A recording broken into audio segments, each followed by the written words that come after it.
Bueno, vamos comienzo entonces. Doctor Rodrigo González, licenciado en Turismo por la Universidad Nacional de Comahue y doctor en Geografía por la Universidad Nacional del Sur. Actualmente es decano de la Facultad de Turismo de la Universidad Nacional de Comahue. Es profesor adjunto regular del área Economía del Turismo en la Facultad de Turismo de la Universidad Nacional de Comahue. Es profesor en maestrías y especializaciones en las Universidades Nacionales de Comahue, de Quilmes y de San Luis.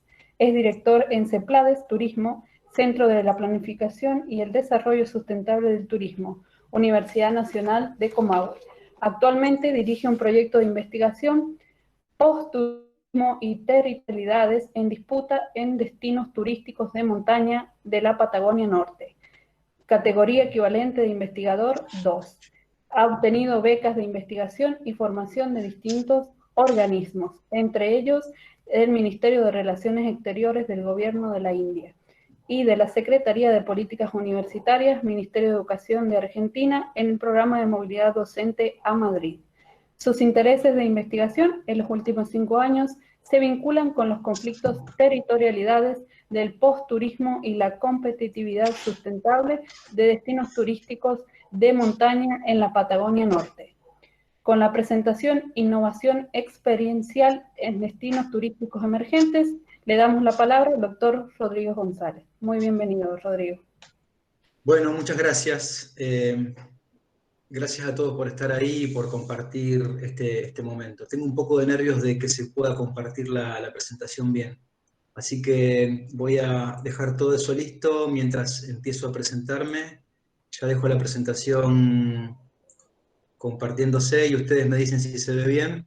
Bien, nosotros te comentamos, de paso voy a aprovechar para comentarles a todos los presentes que si quieren realizarte alguna pregunta, lo pueden hacer vía chat y vos las vas a responder una vez que termine la disertación. Ok. Ahí se ve Ahí está perfecto. Bien, ¿también me ven a mí? Sí, también te vemos. Bien, perfecto. Entonces estamos listos para empezar. Bueno, buenas tardes a todos. Muchas gracias a la gente de San Juan por invitarme a compartir esta experiencia y esta visión de lo que yo considero es ponernos a pensar la salida de todo esto, ¿no? Hay muchos foros dando vueltas, hay muchas actividades online, pero me parece particularmente interesante que una universidad regional como San Juan, y particularmente un grupo de estudiantes, hagan esta movida, porque además de mostrarlas en un sentido crítico y activas, también revelan el amor por la profesión, y me parece que si algo vamos a aprender de esta pandemia y de este contexto, fundamentalmente para el sector turístico, es, como hablábamos en la preparación de esta charla ayer, a atender redes y a trabajar un poco más mancomunados. Así que para mí es de verdad un orgullo poder compartir este espacio, haber sido invitado a poder compartir este espacio y también traer mi pequeño granito de arena, que no es más que un conjunto de pensamientos de lo que algunos practicantes del campo del turismo, sobre todo en el norte de la Patagonia, venimos pensando sobre este tema. El punto de partida que un poco me pidieron o que acercaron las organizadoras es el concepto de resiliencia, y un poco yo les adelantaba en la organización de la charla que esos conceptos están buenos en la medida en que puedan ser operativizables, en la medida que puedan permitir tender puentes con la realidad que los hagan, además de propicios, útiles.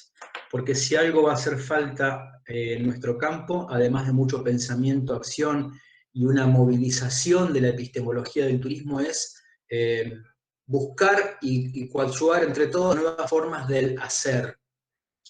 A mí me parece que la resiliencia o el concepto es bueno, viene del campo de la biología y tiene que ver con la forma de adaptación o de regeneración de un organismo vivo después de un sacudón, ¿no? Y lo que estamos viviendo es, es seguramente el sacudón más grande, la crisis más grande que ha tenido el turismo desde que tiene forma como tal, desde los inicios de los primeros turistas a finales del siglo, en la última parte del siglo XIX. A nosotros nos gusta decir que este fenómeno es, ante todo, una gran crisis de la hipermovilidad.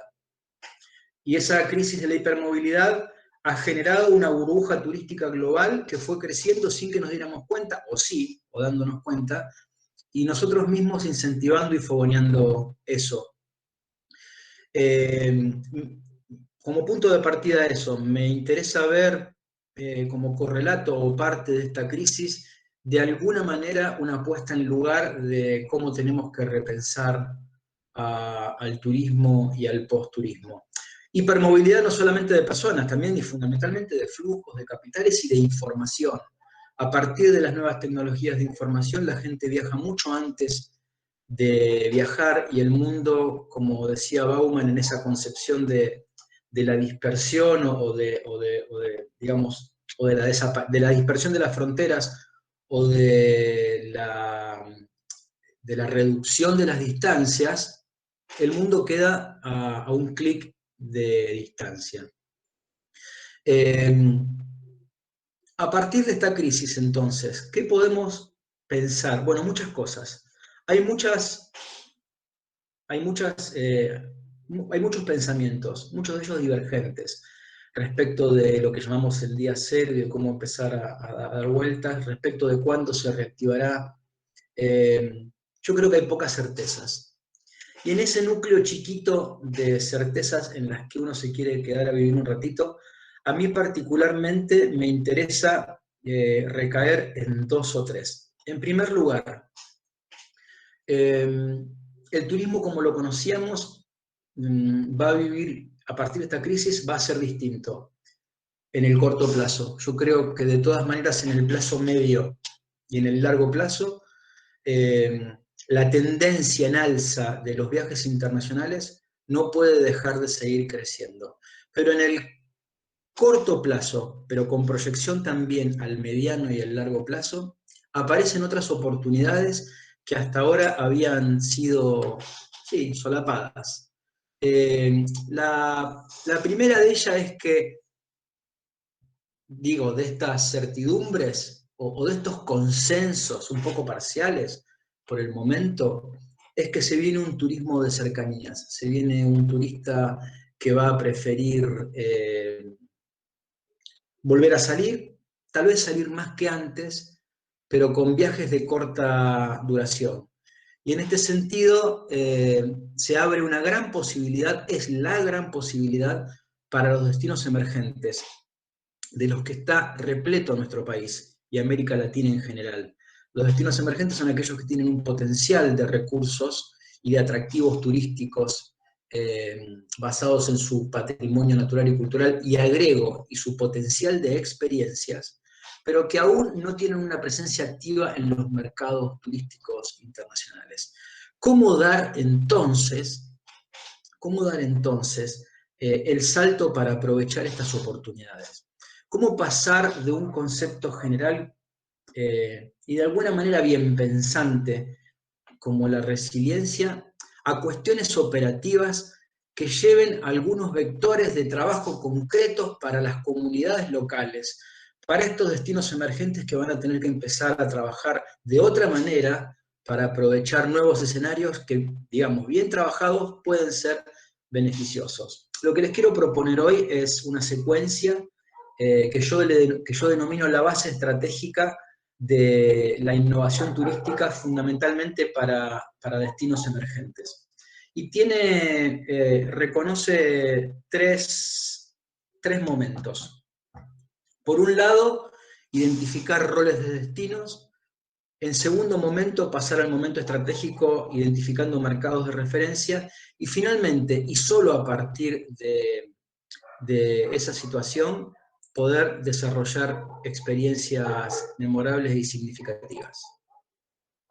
Déjenme ver si paso bien la diapo.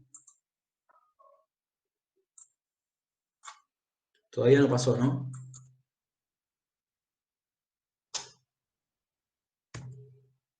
Ahí está. ¿Lo ven? Simplemente para quedarme tranquilo que se ve. Sí, se ve perfecto, Rodrigo. Bien. Lo que yo les propongo es una tríada de acciones estratégicas que el turismo en destinos emergentes deberá poder capitalizar a partir del día cero cuando salgamos de la pandemia. El turismo fue el primero en quedar a nivel global y también a nivel nacional. El turismo fue el sector que primero quedó quieto y seguramente será uno de los últimos en reactivarse. Pero no tengo dudas que cuando la reactivación comience, va a ser uno de los que más rápidamente pueda volver a canales de operatividad, porque todo lo que se prohíbe se desea. Y por mi trayectoria, por mi experiencia, sobre todo de campo en destinos emergentes, yo creo que hay que dar estos 3 pasos fundamentales. El primero, y hay muchos estudiantes de turismo escuchándome, volvamos a las clases de introducción al turismo y podamos ver algo tan sencillo como identificar los roles de los destinos. ¿Sí? El sentido estratégico comienza con algo tan sencillo como la 3ª o 4ª clase de introducción al turismo, tal vez un poquito más adelante, la teoría del espacio turístico de Boullon, craneada a principios de los 70, a finales de los 70, desarrollada en los 80 y los 90, y que todavía sigue siendo una buena base conceptual para encontrar oportunidades. Los roles de los destinos en el espacio turístico significan concebir al espacio turístico como la base de una estrategia de oportunidades. En el rol de los destinos turísticos, el mapa o el territorio de un país, de una provincia o de una región, se divide en la localización de elementos de un espacio turístico. Ustedes ya lo deben conocer: la zona, las áreas, los corredores, los distintos roles de centros turísticos. Esta tarea preliminar y básica para un estudiante de turismo todavía no está ni siquiera internalizada, todavía no está presentada en la discusión de la planificación de destinos emergentes. Es de todas maneras el paso 0, ni siquiera el paso 1. ¿Sí? Por eso el rol de los destinos puede pensar para qué está mi destino, si puedo ser parte de un corredor, si puedo ser, cómo puedo trabajar como destino de cercanía, como destino, digamos, todos quieren ser centros de estadía, pero se puede ser buen centro de distribución.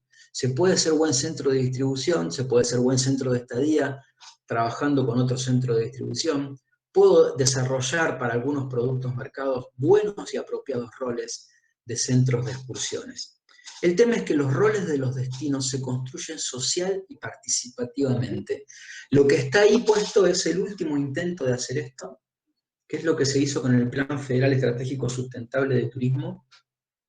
Entre el año 2011 aproximadamente, el trabajo empezó tal vez un poco antes, 2011 y 2014. En cada región, y a partir de la vieja teoría de nuestro profesor Roberto Boullon, se establecieron los roles de los destinos. Lo que ven ahí entonces, y me adelanto un poquito, es un mapa de todas las oportunidades turísticas del país, que claramente deja fuera a todos esos espacios que están pintados de marroncito. Boullon nos enseñaba que el espacio turístico es fundamentalmente un espacio discontinuo, y el fin de esta charla será poner de manifiesto un nuevo descubrimiento. En el post-turismo, en la hibridación del turismo con la vida cotidiana, el espacio turístico ya no es discontinuo y pasa a ser absolutamente continuo. Y esto tiene la implicancia de que en cada pueblo hay una oportunidad para desarrollar un vector turístico. Por eso, identificar los roles es tan clave. Claro que al ser socialmente organizados, hay un espacio turístico concebido, que es el que podemos construir localmente, y donde quedan afuera, esto es una cosa que una vez tuve que trabajar para Iberá, y de alguna manera quería hacerle ver a esa población eso mismo. Lo que queda afuera son buena parte de los destinos turísticos locales emergentes. Entonces, ¿cómo podemos pasar de ese espacio turístico concebido de alguna manera por las élites de esos mapas grandes a roles especializados? La primera clave es trabajar los roles como destinos, como centros turísticos. Ya con esto hay un montón para hacer.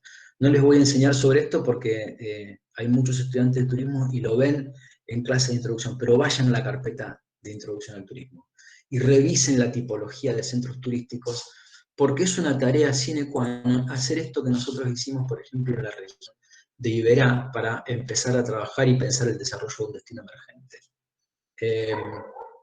Listar los pueblos de sus provincias, de sus regiones, y poder identificar qué rol actual o potencial tienen, tanto de distribución, de estadía, de escala o de excursión. Les aseguro que aparecen sorpresas. Y las sorpresas pasan fundamentalmente por una subestimación a nivel local de los roles y por ende del potencial que los destinos pueden tener. Para mí ese es el punto 1. Back to the basics, dicen los gringos. Hay que volver a lo básico. Y esta cuestión de identificar los roles es lo básico, pero es lo básico de lo estratégico. Les quiero mostrar una diapo para finalizar este primer punto que tiene que ver con un taller. Esto lo hicimos en muchos lugares del país. Uno de ellos, las rutas del Pehuen. Este fue el tallercito que le hicimos proponer a la comunidad para que ellos mismos identifiquen sus roles de destino. 3 preguntas. ¿Qué roles se identifican para cada uno de los destinos de la ruta del Pehuen? ¿Qué hay que hacer para asumir esos roles o para mejorarlos? Y finalmente, ¿cómo integrarían los roles de los destinos de la ruta del Pehuen para empezar a hacer nuevos destinos turísticos emergentes integrados? La cuestión, como les decía antes, y para cerrar esta primera parte, es que el desafío es mayor, porque del espacio turístico continuo, está puesto al revés, del espacio turístico discontinuo, de esas flechas y de esos redondeles que marcaban centros turísticos, zonas, áreas y corredores, pasamos a un espacio turístico continuo donde la vida cotidiana, ya ni siquiera de cualquier destino turístico, de cualquier poblador, de cualquier población, de cualquier comunidad, merece ser potencializada a partir de la posibilidad de experiencias que ese lugar puede tener.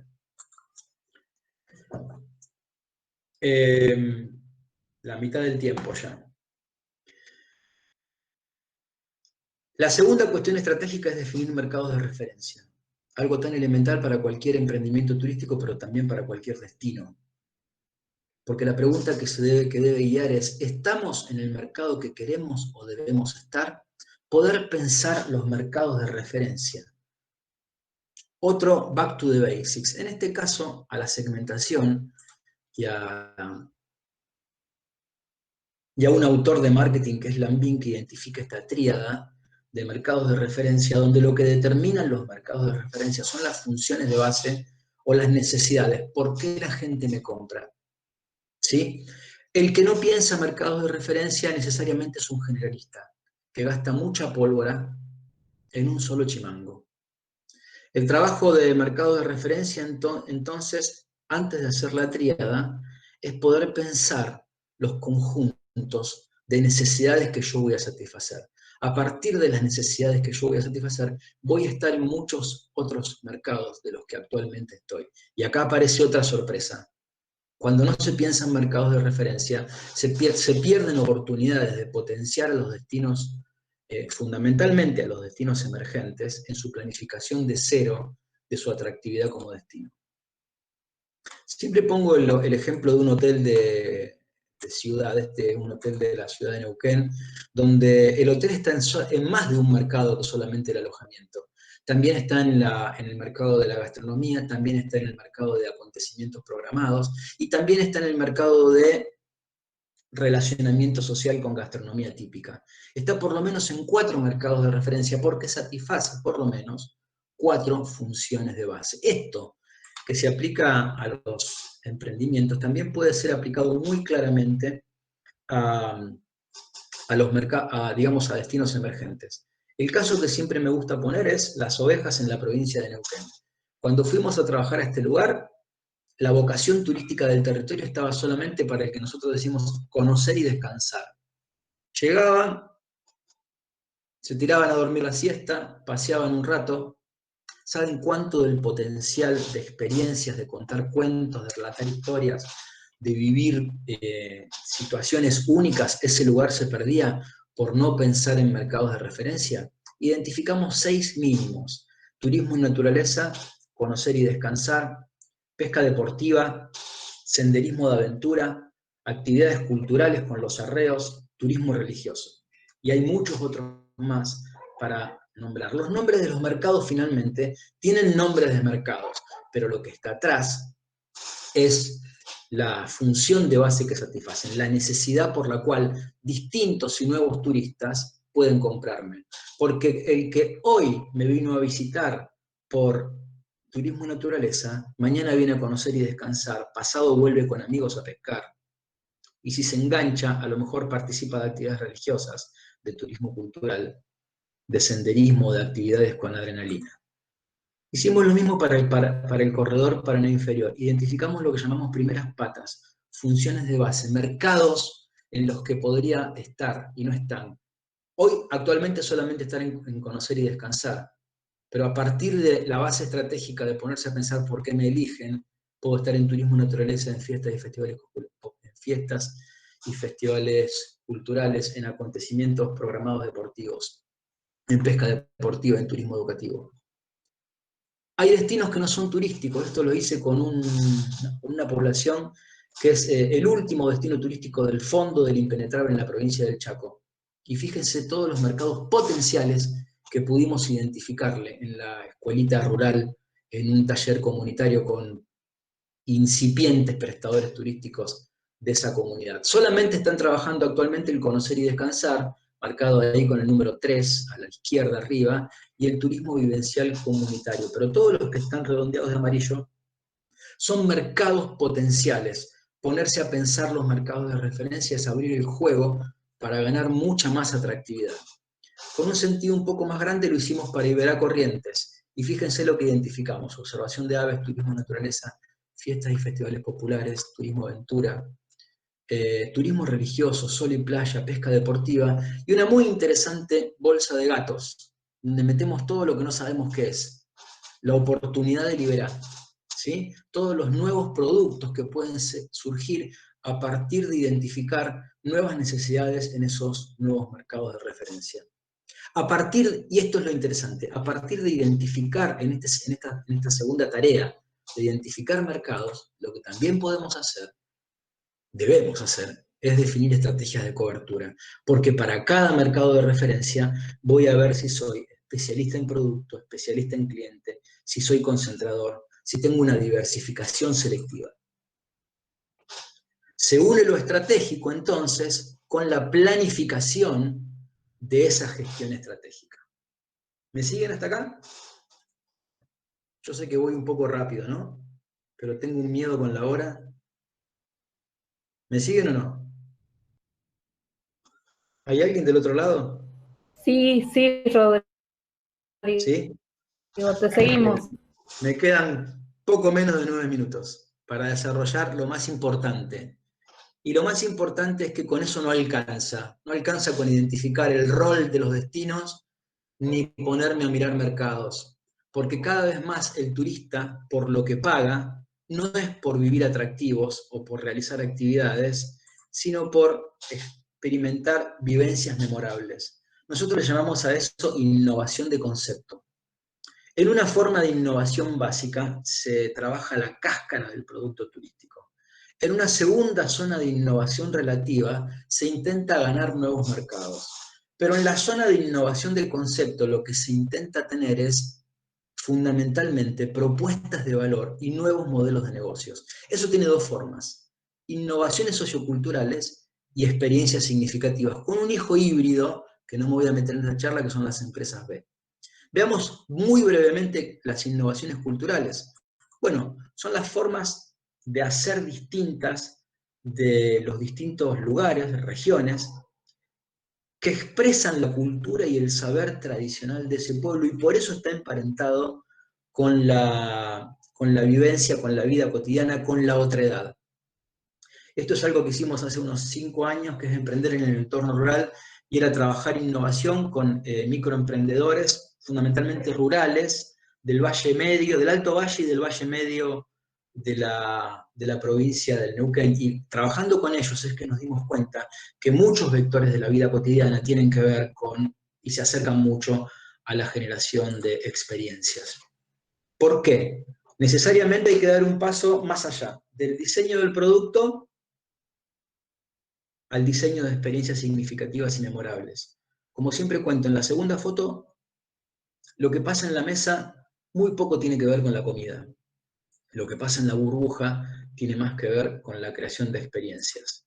Para los que no lo leyeron nunca, entonces, nosotros hemos tenido que dar un doble salto como turismólogos. Primero, de pensar en una posición competitiva de la producción de actividades. Seguimos todavía hablando con este jeite que no está bien, que es hablar de producto turístico. Tuvimos que pasar de eso a brindar servicios, a poder entender y asumirnos como sector terciario. Todavía hoy hay quien sigue diciendo la industria del turismo, poniéndonos en el lugar del sector primario de la economía. Tuvimos que dar dos saltos, de fabricar, digamos, de producir turísticamente a brindar servicios, y del servicio a la experiencia. Del producto al servicio y del servicio a la experiencia. Y la experiencia y la generación de experiencias memorables es lo que verdaderamente empieza a dar diferenciación. Sucede que cuando un individuo compra un servicio, lo que se adquiere es un conjunto de actividades intangibles. Cuando uno compra un servicio, compra un intangible. Dormir, descansar, conocer, comer, pasarla bien. Pero cuando se compra una experiencia, por lo que en realidad se paga, es para disfrutar una serie de sucesos memorables montados con el fin de involucrar personalmente al cliente. Esto merecería otra presentación en otro futurismo. Es todo un tema de desarrollo, cómo dar el paso del producto a la experiencia. Nuestra receta de cocina por ahora sigue siendo trabajar los 4 elementos de los dominios de la experiencia de Pine y Gilmore, que escribieron un libro que se llama La economía de la experiencia, publicado por Granica, no sé si creo que 2000 o 2001. Los 4 componentes de la experiencia son el estético, el entretenimiento, el educativo y el escapista, organizados en este esquemita, donde la experiencia del turista es mirada en términos de su participación y de su grado de absorción y de inmersión. Siempre se comienza por el sentido estético, lo que entra por los ojos, luego hay que hacer algo a los turistas, ponerle el cuerpo a la actividad, lo escapista, siempre tienen que aprender de algo, siempre tienen que llevarse algo en su mochila, y a partir de ahí todo eso tiene que ser, y es válido solamente si es entretenido. No alcanza con esto. El problema es que nunca nos alcanza con lo que venimos avanzando. Las experiencias están muy relacionadas, y cada vez más, con la cuestión patrimonial. Y un trabajito interesante en los destinos emergentes, para este día cero, es poder pensar cómo esos elementos identitarios y patrimoniales se pueden vincular con experiencias asociadas a los destinos. Ahí tenemos el caso de Junín de los Andes, y este es un taller que hicimos hace unos 2 años, donde pudimos identificar cómo los elementos patrimoniales con valor identitario, los elementos del patrimonio natural y cultural con los que la gente se identificaba, se pueden traducir en conceptos y experiencias. Esto lo hicimos en Junín, lo hicimos en el corredor Paraná Inferior, lo hicimos en Iberá y en algunos otros lugares del país, y funciona. Lo hicimos también en las ruinas de los Quilmes, en el corredor, ya en Tucumán, ¿no? Cerca de los valles calchaquíes. Para los que puedan tener la presentación, esta diapo es un elemento fundamental para dar ese salto del producto a la experiencia, y para también enfrentar ese día cero. Lo que les decía antes, ¿no? Argentina, este es un mapa de hace aproximadamente unos 8 años, 7, 8 años, ya tuvo, con la gestión del Ministerio de Turismo, no la anterior, un mapa de 182 experiencias. Pero vuelve a pasar lo mismo que yo les contaba antes, Aún el mapa de experiencias es un mapa discontinuo, porque fíjense cuántas cosas quedan afuera. Y los sanjuaninos, que hoy serán mayoría, si hacen zoom en las experiencias que han identificado para San Juan, seguramente encuentran que hay un montón que se fueron, como cuando uno intenta agarrar el agua de un río. ¿Sí? Entonces hay que poder trabajar para hacer un mapa de experiencias regional, provincial y nacional mucho más amplio e inclusivo. Con esto quiero 3 o 4 diapos para terminar. Lo que sucede es que cada vez más las experiencias se van a relacionar con la vida cotidiana, con el hacer distinto, con cómo se cocina un guiso, con los olores de una región, con las historias que puedan contar los locales. El turismo está cada vez más emparentado con la vida cotidiana. Hablamos de hacer turismo todo el tiempo mientras estamos viviendo nuestra vida de trabajo, y hablamos también de, esas son las vacaciones permanentes mientras trabajamos, y hablamos también de un turismo en donde todo el tiempo estamos trabajando. Para cerrar, yo quiero traer, y mostrando un poco esta ligazón entre turismo y vida cotidiana, que va a ser la célula para generar experiencias memorables y significativas. Quiero traer el trabajo de un colega, un amigo, que es Matías Gallardo, es investigador nuestro en CEPLADES Turismo, acá en la Facultad de Turismo de la Universidad Nacional de Comahue. Él fue durante mucho tiempo director de turismo de lo que se llamaba Inclutur, que era algo así como la dirección de turismo de la ciudad de Choel Choel. Y él hizo una tesis de maestría, la presentó el año pasado en la Universidad de Quilmes, que se llama El turismo entra en casa, y busca los fenómenos emergentes del turismo en la vida cotidiana. Y dice, esta es su hipótesis central, ¿no? La configuración del turismo a partir, digamos, la configuración del turismo cambia y busca y encuentra otra naturaleza, a partir, el turismo cambia y encuentra otra naturaleza, su configuración, a partir de la identificación de fenómenos dados en circunstancias de la vida cotidiana en el contexto de los destinos turísticos emergentes. Nosotros, y esto es un mensaje para todos los estudiantes que se están por graduar, se desdibuja el concepto de atractivo y actividad para caer hace rato ya en el concepto de experiencia. Y ahí la vida cotidiana todo el tiempo se solapa con la vida turística, hasta un punto que muchas veces son parte de lo mismo.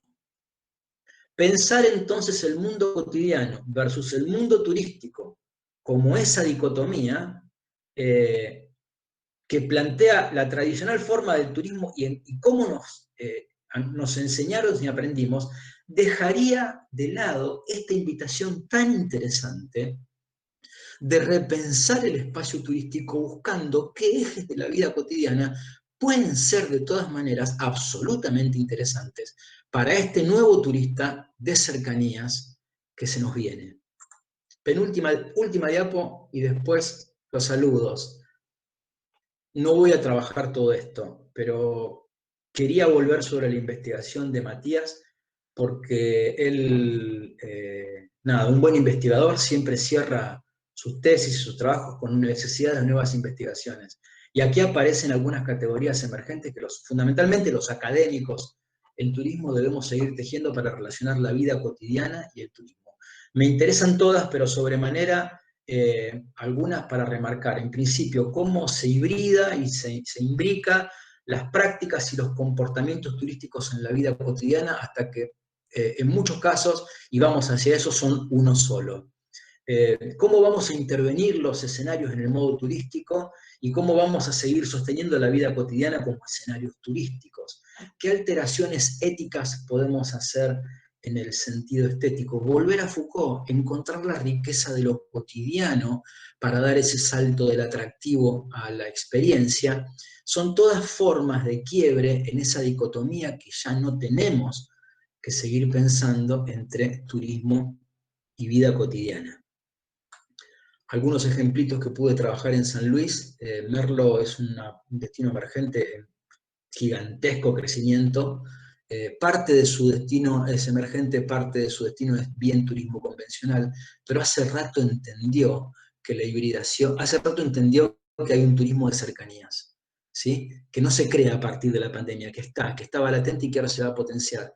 Y trabaja muy eficazmente vectores de vida cotidiana, resaltando lo patrimonial identitario como atractivo y como otredad en esa búsqueda de este turista nuevo que va a venir, que en una vuelta paradójica muy interesante de la historia del turismo, y como un perro que se muerde la cola, tiene mucho de parecido con ese primer turista que buscaba los últimos confines del mundo. Bueno, yo les agradezco mucho. Tengo mucho más para decir, pero creo que ya me pasé con el tiempo, apenas 3 minutos, un poquito más. Eh, yo quiero darles las gracias y decir que cerrar. Si hablamos de resiliencia, encontramos vectores para ser operativos. Lo que yo les propuse hoy es una forma de comenzar a trabajar en destinos emergentes con un sentido estratégico. Roles de destinos. Identificar mercados y fundamentalmente dar pasos cada vez más serios, organizados, sistemáticos y con participación comunitaria horizontal en lo que tiene que ver con creación de experiencias significativas y memorables vinculadas a la vida cotidiana. Ahí tienen, muchísimas gracias a todos, ahí tienen mis datos de contacto.